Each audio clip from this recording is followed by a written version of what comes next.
All right, thank you, Perry. Joining us now live in our studio for more in-depth coverage is Eyewitness News analyst, Lieutenant General Reginald Centracchio. General, we saw a lot of police, local, state police, SWAT teams that are going in. What is the priority as soon as they get to an active shooter scene like this? They need to engage the shooters, to find out where they are and to engage them and stop them.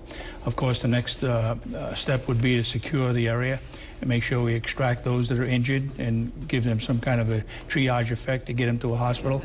But it's a multifaceted response, and each has a discipline, and they stay within their lane. Now, there's one commander that's on the scene. We're also hearing FBI, ATF agents are also there. Does that one commander control everything? Right. You have an incident commander. All would respond in accordance with a plan.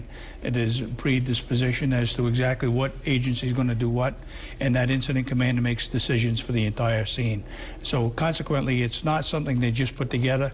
It's well trained, it's well thought out. It's called an all hazards approach. In this particular case, it's active shooter. All right, General, thank you. Now, coming up on Eyewitness News at 5:30, what you should do if an active shooter enters your workplace or building. And Eyewitness News analyst Lieutenant General Reginald Centracchio joins us again live in our studio to break down the horrific scene that's going on in California. We know the suspects were possibly wearing tactical gear. We're hearing the chief say that now. How does law enforcement respond to that when they know going into that situation? You know, when they know they're going into a situation like that, they must be able to distinguish between those responding who may be perhaps wearing military gear versus those suspects who are wearing it to begin with.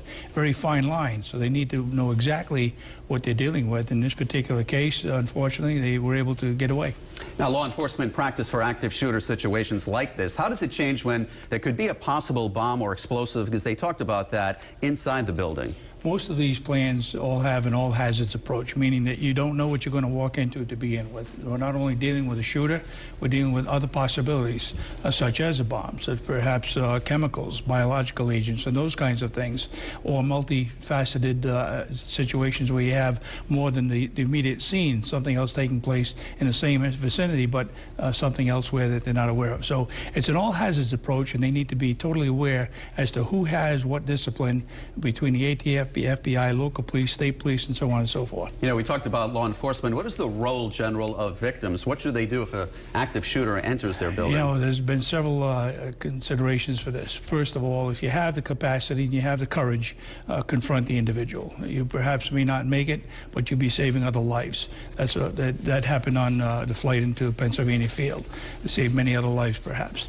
The second is to take cover the best you can. In this particular scenario, you had other people that can't do it for themselves, so you have an additional responsibility of trying to give them cover. And the third option is to perhaps play dead.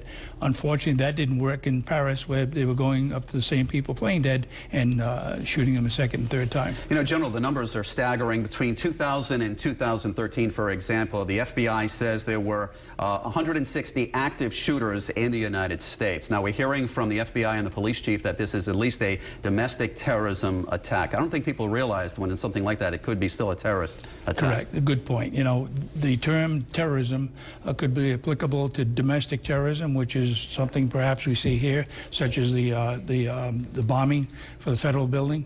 But at the same time, we saw that perhaps there's some tie to international terrorism. We saw Fort Hood and certainly the bombings or the marathon bombing in Boston. So the differentiation between terrorism could be domestic or certainly international. That's yet to be determined. All right, the General will be back for Eyewitness News at 6. General, thank you. Kelly?